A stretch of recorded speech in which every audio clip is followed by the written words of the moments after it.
श्रीमद् भागवतम स्कंद 2 अध्याय 3 शुद्ध भक्तिमय सेवा हृदय परिवर्तन। श्री सुखदेव गोस्वामी ने कहा, महाराज परीक्षित, आपने मुझसे मरणासन बुद्धिमान मनुष्य के कर्तव्य के विषय में जिस प्रकार जिज्ञासा की है, उसी प्रकार मैंने आपको उत्तर दिया है। जो व्यक्ति निर्विशेष ब्रह्म ज्योति तेज में लीन होने की कामना करता है, उसे वेदों के स्वामी ब्रह्मा जी या विद्वान पुरोहित बृहस्पति की पूजा करनी चाहिए।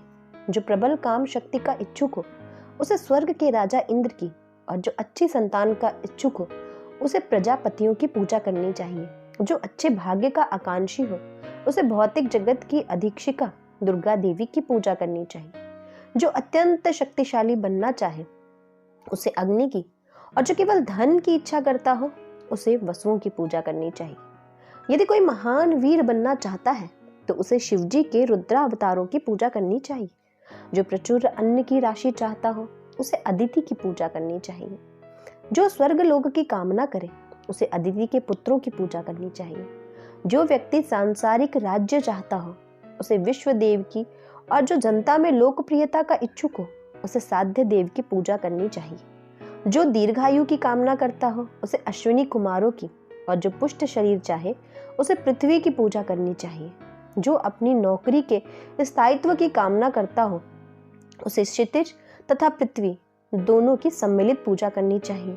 जो सुंदर बनना चाहता हो, उसे गंधर्व लोक के सुंदर निवासियों की, और जो अच्छी पत्नी चाहता हो, उसे अप्सराओं तथा स्वर्ग की उर्वशी अप्सराओं की पूजा करनी चाहिए। जो अन्यों पर शासन करना चाहता हो, उसे ब्रह्मांड के प्रमुख ब्रह्मा जी की पूजा करनी चाहिए।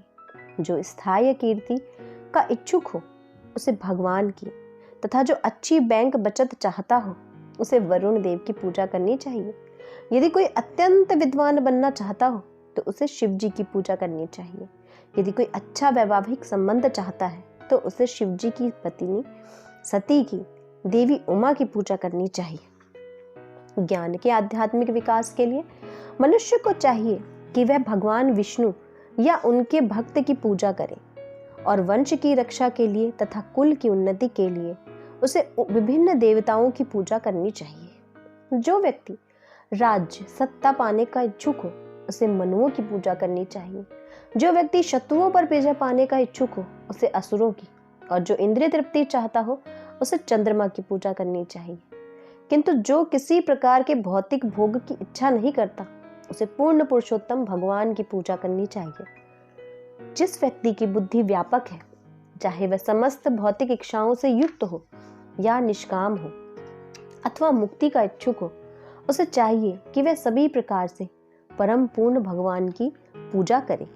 अनेक देवताओं की पूजा करने वाले विविध प्रकार के लोग केवल भगवान के शुद्ध भक्त की संगति से ही सर्वोच्च सिद्धिदायक वर प्राप्त कर सकते हैं। जो पूर्ण पुरुषोत्तम भगवान पर अविचल स्वयं स्फूर्त आकर्षण के रूप में होता है।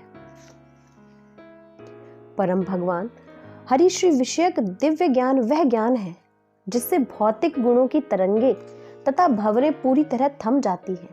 ऐसा ज्ञान भौतिक आसक्ति से रहित होने के कारण आत्मतुष्टि प्रदान करने वाला है, और दिव्य होने के कारण महापुरुषों द्वारा मान्य है।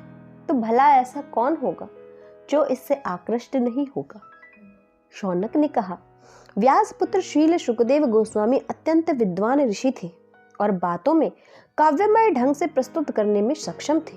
अतएव उन्होंने जो कुछ कहा, उसे सुनने के बाद महाराज परीक्षित ने उनसे और क्या पूछा।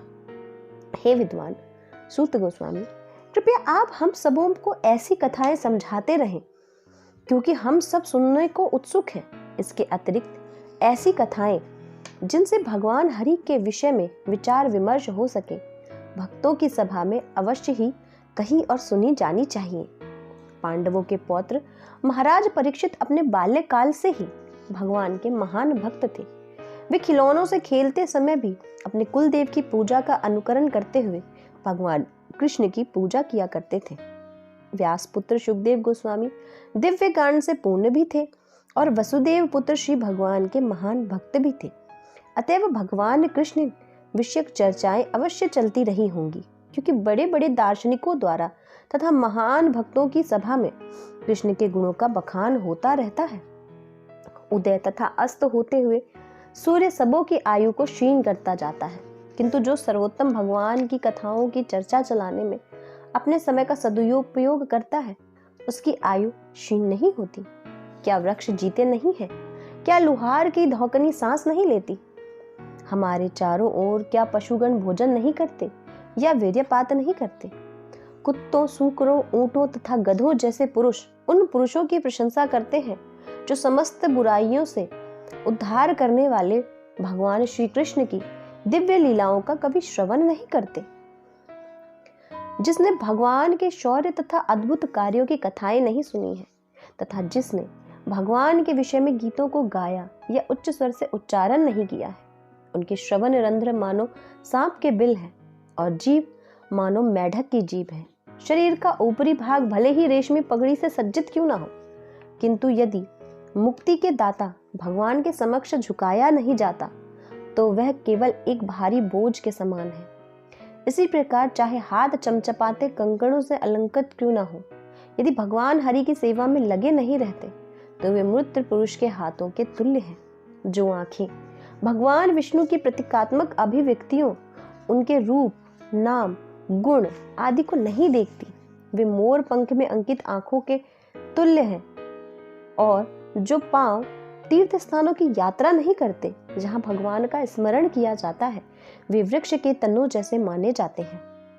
जिस व्यक्ति ने कभी भगवान के शुद्ध भक्त की चरण धूलि अपने मस्तक पर धारण नहीं की, वह निश्चित रूप से शव, तथा जिस व्यक्ति ने भगवान के चरण कमलों पर चढ़े तुलसी दलों की सुगंधि का अनुभव नहीं किया, वह श्वास लेते हुए भी मृत देह के तुल्य ही है।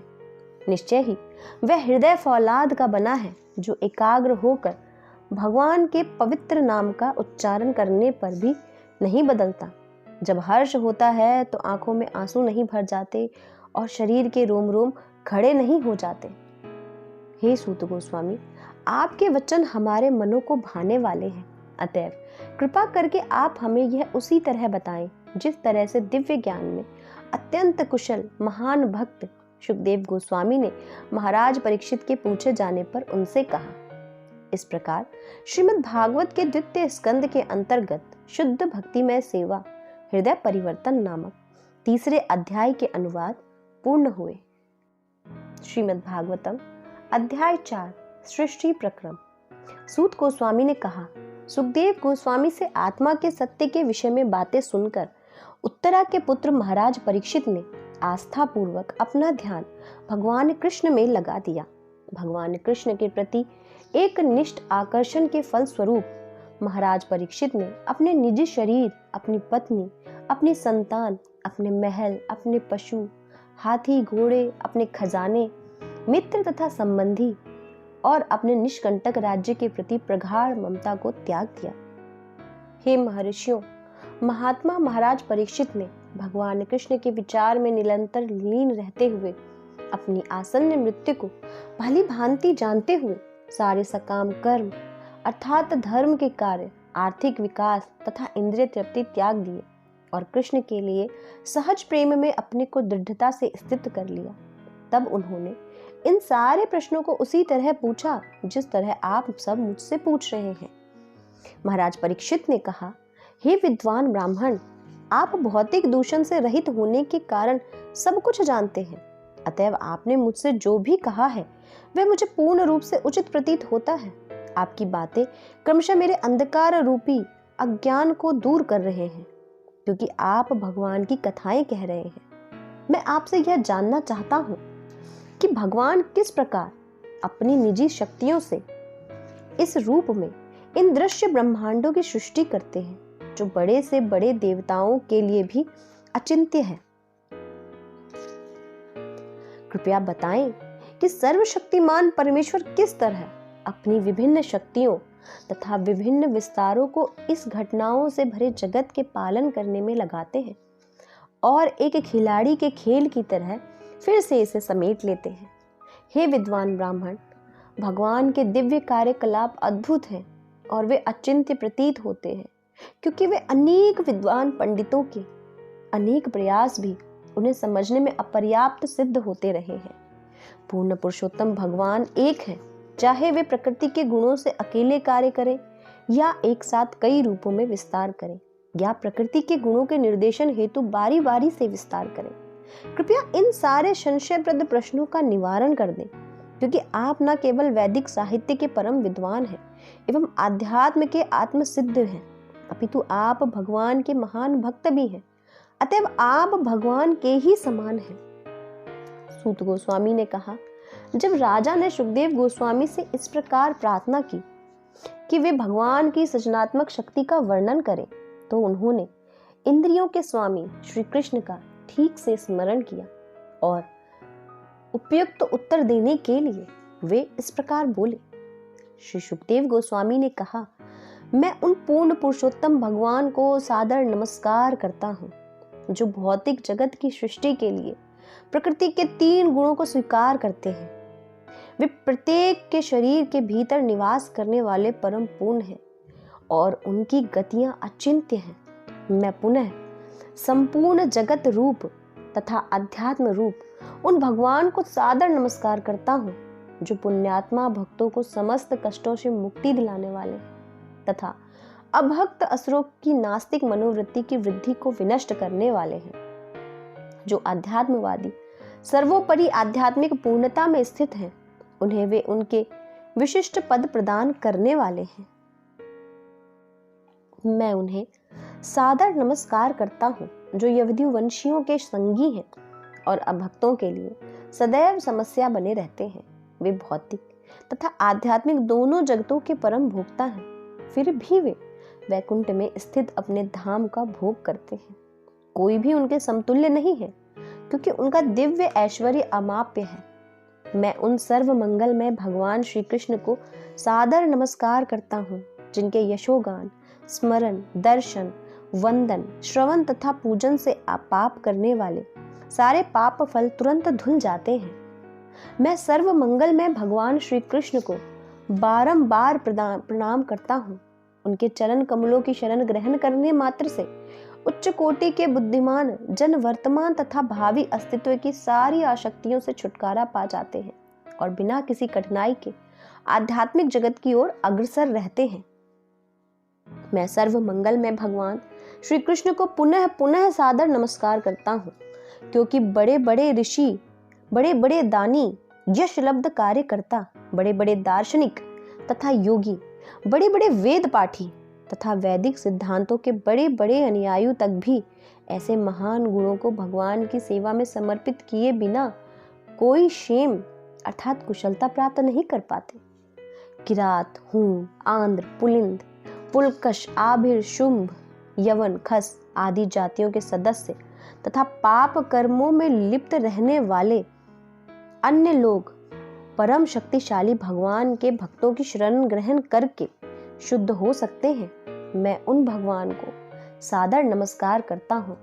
वे परमात्मा हैं तथा समस्त स्वरूप प्रसिद्ध पुरुषों के परमेश्वर हैं। वे साक्षात वेद, धर्म ग्रंथ, शास्त्र तथा तपस्या हैं।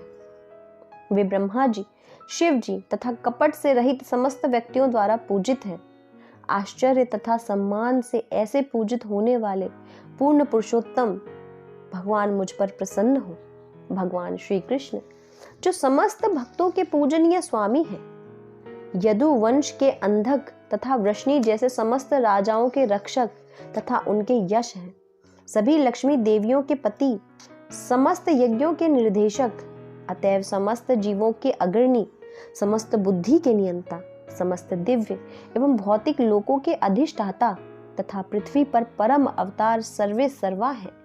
वे मुझ पर कृपालु हैं। भगवान श्री कृष्ण ही मुक्तिदाता है।